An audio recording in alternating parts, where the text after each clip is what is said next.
Les seins nus, oui, Natacha Hamel donne des détails sur ses vacances. Les grandes vacances n'ont pas encore commencé sur C8.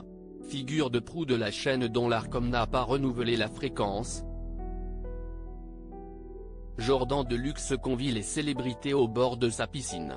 Le 30 juillet dernier, l'actrice Natacha Hamel lui racontait au bord de l'eau ses pires souvenirs de la saison estivale.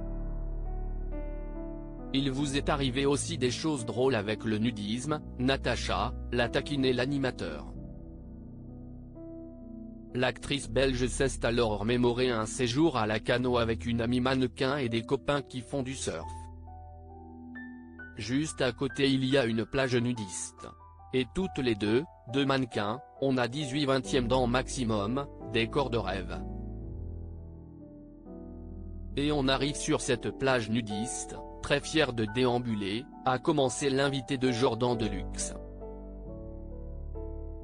Il n'y avait personne pour nous commander, donc on se met en bikini et sur les serviettes de plage. On ne voit pas les têtes mais les attributs masculins rouge vif, brûlés. Et là je me dis, oh le pauvre il doit avoir mal. C'est horrible, le pauvre. Et je vois que les femmes c'est pareil. Je me dis que le nudisme ce n'est pas bon, a-t-elle poursuivi.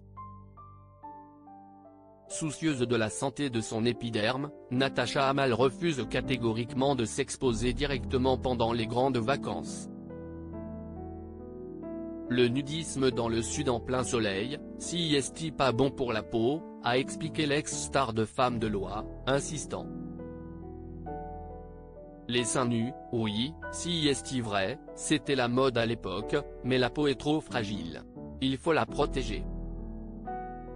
Interrogée par Jordan Deluxe, Natacha Hamel a également un souvenir de vacances extrêmement drôle lors d'un été passé sur un voilier à Saint-Tropez. À l'angle de la baie, vous avez l'anse des Canoubiers au fond de laquelle se trouve la plage de la Madrague.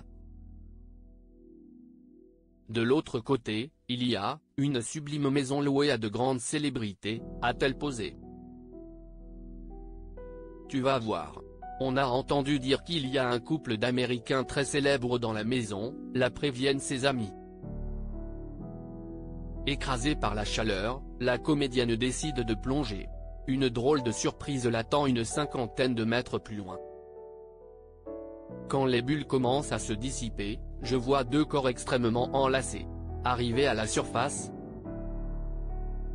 elle identifie Mélanie Griffiths et Antonio Banderas, ils se sont retournés tous les deux.